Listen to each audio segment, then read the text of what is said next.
আমি চাইছি দোষীরা শাস্তি পাক। কি শাস্তি চাই?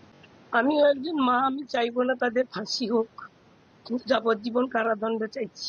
আর চাইছি যে আমরা ভারতীয় জনতা পার্টি করি বলে আমরা আজকে ক্ষমতায় আসার জন্য আমাদের সভাপতি বিরোধী দলনেতা যখন বলছেন সুশৃঙ্খল ভাবে থাকতে, তখন শাসক দলের যারা গরম গরম বক্তব্য দিয়েছিল যে 4 তারিখের পরে দিল্লির কোনো ভাব রক্ষা করতে পারবে না, সেটাই তারা দেখিয়ে দিল।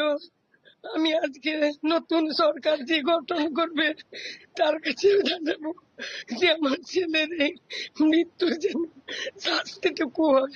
আমার ছেলে যদি অ্যাক্সিডেন্টে কোনো অঘটন ঘটতো, আমার মনে হয় এত কষ্ট হতো না। তাকে যেভাবে কষ্ট দিয়ে এতটাইরা মারলো, এটা পুরো তৃণমূলেরই সাজানো গল্প।